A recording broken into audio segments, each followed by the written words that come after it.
मैं तैयार हूँ, कमरे में मिलूं जीजू।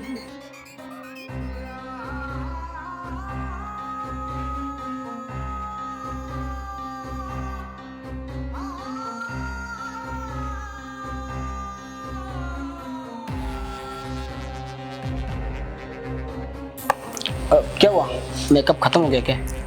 नहीं, वही चेक कर रही थी, अभी तो काफी बचा हुआ है। अच्छा, तुम शॉपिंग पे जाने वाली थी? हाँ बाबा, जाने वाली थी। मुझे लगा कि मेरा कुछ सामान खत्म हो गया है, लेकिन अभी काफी है, आज नहीं जाऊंगी। नहीं, अभी जाना है तो चले जाओ, मैं अपना कार्ड दे देता हूँ तुम्हें। नहीं बाबा, बोला ना, मेरे पास अभी काफी है, फिर किसी दिन जाऊंगी।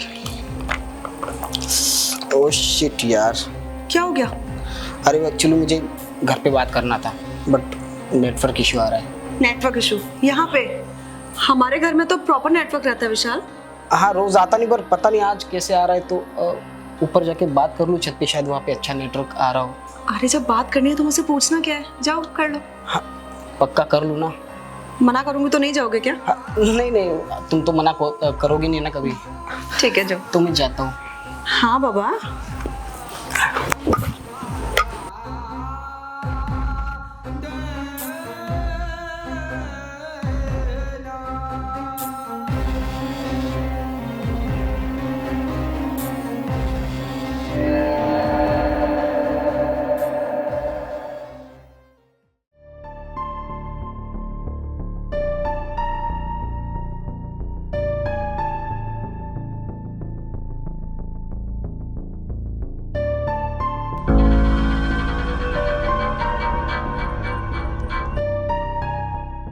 और जीजू, बड़ा जल्दी आ गए आप ऊपर। तुमने इनविटेशन जो दे दिया, और ये क्या है, मैं तैयार हूँ, कमरे में मिलो जीजू। क्या बात है साली साहिबा, मुझे लगा कि तुम्हें पटाने के लिए मुझे बहुत मशक्क़त करनी पड़ेगी, पर तुमने तो मुझे खुद इनविटेशन दे दिया। अब क्या करूँ जीजू, आपने जो मुझे धमकी दी थी, आपकी बात तो माननी पड़ेगी ना। और आप मुझे प्यार से भी बोल सकते थे, धमकी देने की क्या जरूरत थी, मैं डर गई ना। मुझे लगा तुम नहीं मानोगी, तो इसलिए सोचा प्यार से ना सही धमकी से मान जाओगी, पर तुम तो बहुत समझदार निकली। हाँ हाँ, पर आप यहाँ पे आए हो और दीदी नीचे है, उनको पता चल गया हम दोनों कमरे में तो।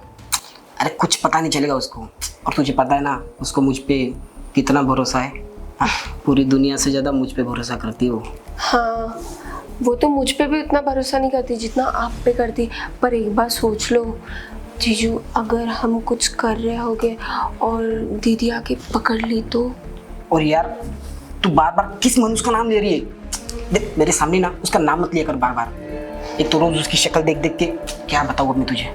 पर जीजू मैं ये पूछ रही हूँ, आप दोनों तो बहुत प्यार करते थे, आप दीदी आपसे इतना प्यार करती है और आप भी दीदी से बहुत प्यार करते थे, फिर आप मुझे कैसे पसंद करने लगे? मैं घंटा प्यार करता हूँ और उससे प्यार करूँगा मैं। और तेरे को पता है ना, तुझे क्या पता रहेगा, मैंने पता है उससे शादी क्यों की।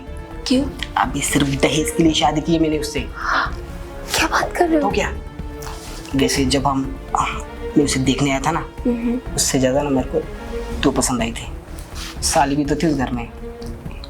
हाँ हाँ, मतलब आप कहना चाहते हो कि साली आधी घरवाली, और आज आप उसको पूरी घरवाली बनाना चाहते हो? अरे बिल्कुल, ये कहावत जिसने भी लिखी है बड़ी शिद्दत से लिखी है। और इस कहावत को सच भी तो करना पड़ेगा ना। क्या बात कर रहे हो जीजू? मैं क्या बोल रहा हूँ, अब दोनों मान तो गए, इससे पहले कि वो आ जाए हम दोनों अपना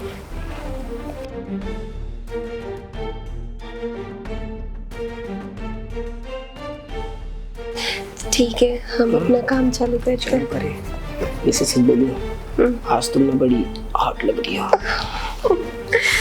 मुझे तो शर्म आ गई। हाय तेरा शर्माना। ओ, तो ये है तुम्हारा असली चेहरा विशाल? अरे इशिका तुम, अरे इशिका तुम गलत समझ रही हो, मैं तो इसे सिर्फ वो पढ़ाई के बारे में समझा रहा था। मुझे अच्छे से पता है कि तुम यहाँ उससे किस तरह की बातें कर रहे थे। पागल बनाना बंद करो मुझे तुम। इशिका ये तुम किस तरीके से बात कर रही हो मुझसे? अरे पति हूं मैं तुम्हारा। यही तो दुख है कि तुम मेरे पति हो।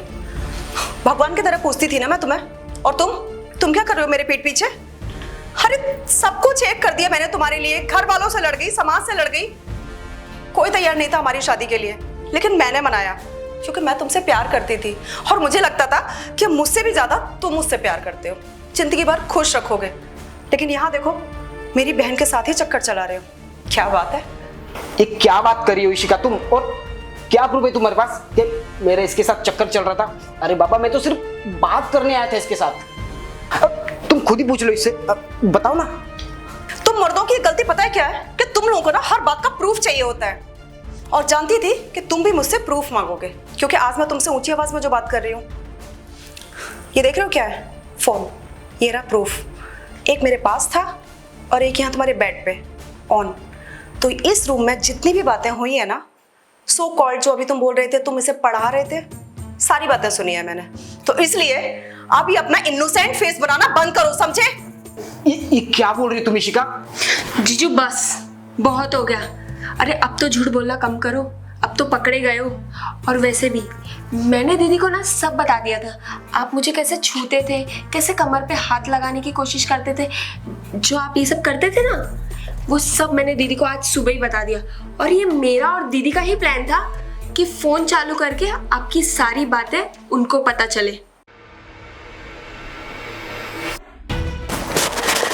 दीदी कुछ कर रही हो क्या? नहीं, बस अपने पुराने फोटो देख रही थी। बोल ना। मुझे ना आपसे कुछ बात करनी थी। हाँ बोल। पर आप गुस्सा तो नहीं करोगे? पागल है क्या? मैं कभी गुस्सा करती हूँ तुझ पे? नहीं ना, बोल। दीदी वो क्या है ना कि जीजू है ना, वो मेरे पे ना बहुत गंदी नज़र डालते और मुझे ना छूने की कोशिश करते, कभी कमर पे कभी पैर पे, तो इसलिए। हो गया तेरा? दिमाग खराब है क्या? किसके बारे में बोल रही है? विशाल के बारे में। तू जानती है ना कितना शरीफ इंसान है वो? कुछ भी बोल रही है। नहीं दीदी, सच्ची बोल रही हूँ। आज तो उन्होंने मुझे धमकी भी दी है कि अगर तूने ना मेरे साथ कुछ किया नहीं ना, तो मैं तुझे ना गाँव भेज दूँगा। और आपको पता है ना दीदी, मैं यहाँ पे सिर्फ पढ़ने आई हूँ, मैं कुछ फालतूगिरी भी नहीं कर रही हूँ। बट जीजू ऐसा बोल रहे तो मुझे बहुत डर लग रहा है कि मेरे को गाँव भेज देंगे। गाँव में तो कुछ भी नहीं है। देख पूजा, अपनी फालतू की बकवास बंद कर। एक और लफ्ज बोला ना उनके लिए तो चाटा मारूंगी तेरे में खींच के। विशाल के बारे में मैं एक लफ्ज नहीं सुनूंगी। अरे पूरी सोसाइटी में कितनी इज्जत है उनकी, और घर वाले उनको पूछते हैं, और तो उस इंसान के लिए इल्जाम लगा रही है। अरे तुम दोनों का जीजा साली का रिश्ता है, इधर उधर छू लिया होगा। तू गलत समझ रही है उनको, वो ऐसे बिल्कुल नहीं है, मैं जानती हूँ उनको। अच्छा दीदी ये बताओ, लड़कियों को तो फील होता है ना कि कौन उसको सही टच कर रहा है, कौन उसको गलत कर रहा है, इसीलिए बोल रही हूँ दीदी। और मेरे को क्या है, मैं आप लोग के रिश्ते में क्यों दरार डालूँ? अरे वो मेरे भी जीजू हैं, मैं क्यों आप दोनों का रिश्ता तोड़ूंगी? बताओ ना आप ही। हाँ देख पूजा, पता नहीं क्यों मुझे तेरी बात पे ना यकीन नहीं हो रहा, क्योंकि विशाल सच में बहुत अच्छे इंसान है। लेकिन अगर तू कह रही है तो कुछ ना कुछ सोच के ही कह रही होगी। दीदी आपकी कसम, अब मैं आपकी कसम तो झूठ नहीं खाऊंगी। प्लीज़ दीदी मुझे बचा लो, मुझे ना ये सब में नहीं पड़ना है। वो मेरे पे ऐसा, अगर मैं नहीं बोल सकती हूँ दीदी। अरे घबरा मत। देख, अगर विशाल ने तेरे साथ कुछ भी गलत किया है ना, तो उनको उनके किए की सजा जरूर मिलेगी। तू मेरी बहन है ना, मैं तेरा साथ दूंगी। लेकिन अगर तू गलत साबित हुई ना, तो मैं खुद तुझे गांव भेज दूंगी। अरे दीदी आप क्या, मैं खुद बैग पैक करके खुद चली जाऊंगी। पर आपको पता है ना, मैं यहाँ पढ़ने के लिए आई हूँ, मैं ये सब करने नहीं आई हूँ दीदी। हाँ मेरी बहन, मुझे पता है। और इनफैक्ट मैं और विशाल खुद तुझे गांव से लेके आए थे, जिससे हम यहाँ तेरी अच्छे से पढ़ाई करा पाए। और विशाल ये सब कर रहे हैं, सच में बिल्कुल यकीन नहीं हो रहा है। दीदी सच बताओ ना, मैं भी नहीं जानती थी कि जीजू मुझे इस नज़र से देखते हैं। अरे मैं तो विश्वास ही नहीं हुआ जब पहली बार ऐसा सब हुआ मेरे साथ। मैं तो एक बार सोची वहम है मेरा, पर ये जब 2 से 3 बार हो चुका ना, तो 2 से 3 बार दीदी वहम नहीं होता है। और आज तो धमकी भी मिल गई है मुझे। तू घबरा मत, मैं तेरे साथ हूँ।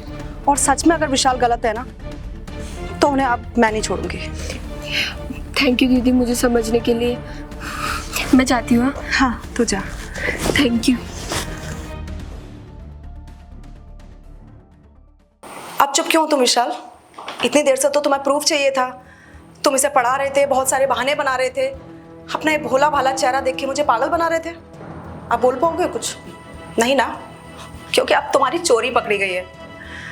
और क्या क्या बोला तुमने इससे थोड़ी देर पहले कि मैं तुम्हें पसंद नहीं हूं? तुमने शादी मजबूरी में की है, दहेज के लालच में। कब से पागल बनाते आ रहे थे तुम। इनफैक्ट तुम मुझे कभी प्यार करते ही नहीं थे। तो मैं शुरू से ही मेरी बहन पसंद थी और बस इसीलिए तुमने मुझसे शादी कर ली कि बीवी आएगी तो साथ में साली आई जाएगी। और किस बेवकूफ ने ये बोल दिया कि साली आदि घरवाली होती है, साली को बहन नहीं बना सकते तुम लोग? जब तक तुम जैसे आदमी इस दुनिया में है ना, अपनी ही लड़कियां अपने ही घर में सेफ नहीं है, बाहर तो क्या ही सेफ रहेंगी वो। खैर, बहुत बहुत घमंड था मुझे, बहुत, कि दुनिया में हर आदमी गलत हो सकता है लेकिन मेरा पति, मेरा विशाल कभी गलत नहीं हो सकता, क्योंकि वो मुझसे प्यार करता है। लेकिन यहाँ तो तुमने प्यार के सारे मायने ही बदल दिए। अच्छा किया, बहुत जल्दी आंखें खोल दी। इनफैक्ट हमारा बच्चा हो जाता ना तो तुम्हें छोड़ना मुश्किल होता मेरे लिए। जो हुआ सही हो गया। देखो इशिका, मैं मानता हूँ मुझसे गलती हो गई, पर पता नहीं मैं कैसे बहक गया था। प्लीज मुझे एक मौका दो। आज के बाद पक्का ये गलती कभी नहीं होगी, मैं कभी ऐसा नहीं करूंगा आज के बाद। भाग गए थे, बच्चे हो। हाँ, तुमसे तो कभी गलतियां ही नहीं होती थी, अक्सर सारी गलतियां मुझसे ही होती थी। आज तुम अपनी गलती मान रहे हो, क्या बात है विशाल। मतलब सब कुछ उल्टा नहीं हो गया आज, है ना? खैर छोड़ो इन सब फालतू की बातों को। तुम्हारी चोरी पकड़ी गई है और अब मैं तुम्हारे साथ इस घर में नहीं रह सकती, क्योंकि मुझे अब तुम पे जरा भी यकीन नहीं है। देखो इशिका, प्लीज ऐसी बातें मत करो। अगर तुम मुझे छोड़ के चली जाओगी तो मैं क्या करूंगा, कहाँ जाऊंगा मैं? और तुम्हारे अलावा तुम्हें पता है ना, कोई नहीं मेरी दुनिया में। प्लीज इशिका। बस करो जीजू, बहुत हो गया आपका इनोसेंट वाला ड्रामा। और है ना, जो दीदी फैसला ले रही ना, बहुत सही ले रही। ये उनको ना बहुत पहले कर लेना चाहिए था, पर क्या करें, आपने उनको अंधेरे में जो रखा था। और अब जो दीदी फैसला लेगी ना, मैं उनके साथ खड़ी हूँ और मैं भी नहीं रहूंगी इस घर में। तो चुप कर, ये पति पत्नी के बीच का मामला है, तुझे बोलने की बीच में कोई जरूरत नहीं है। क्यों ना बोले वो? हाँ, और इनफैक्ट आज नहीं बोलेगी तो कब बोलेगी? ये जबान जो ये आज खोल रही है ना, इसको बहुत पहले खोल देनी चाहिए थी। रोज रोज ये तुम्हारा जो बैड टच फील करती थी ना, बताया इसने मुझे। और अगर ये आज भी चुप रह जाती तो अपनी जिंदगी बर्बाद कर चुकी होती। अरे विशाल, अपनी और उसकी उम्र में फर्क तो देख लेते। हम दोनों मिलके गांव से लेके आए थे ना उसे, सबसे ज्यादा तुमने फोर्स किया था कि अपनी छोटी बहन को ले आओ, गांव में उसकी पढ़ाई नहीं हो पा रही। बहुत होशियार है वो, और मुझे नहीं पता था कि यहाँ तुम्हारे दिमाग में गंदगी पल रही है। यहाँ एक शैतान बोल रहा है, उसका जीजू नहीं। मुझे लगा तुम एक बाप का फर्ज निभाओगे, पर ये तो तुमने अय्याशी का अड्डा बना लिया। खैर, ये सब बातें करने का कोई फायदा नहीं है। मैं अपनी बहन को यहाँ से लेके जा रही हूँ हमेशा के लिए। इतनी पढ़ी लिखी हूँ कि अपने दम पर अपनी बहन को और खुद को पाल सकूँ, और उसकी पढ़ाई भी पूरी कराऊंगी, देखना तुम। चल बहन। और हाँ, मुलाकात अब कोर्ट में ही होगी, समझ में आ गई तुम्हें? इशिका, इशिका प्लीज मेरे। अरे यार, कहा ये साले के चक्कर में मैंने अपनी बीवी भी खो दी। साला कितनी कैसी ठड़क भरी तेरे अंदर। अच्छी खासी लाइफ चल रही थी, पूरा लाइफ का सत्यानाश कर दिया मैंने, थोड़े से मजे के लिए। मुझे किसी तरह उसको मनाना पड़ेगा। अब किसी भी तरह मैं उसके घर जाता हूँ, उसको मनाता हूँ, काश कि सब कुछ फिर से ठीक हो जाए।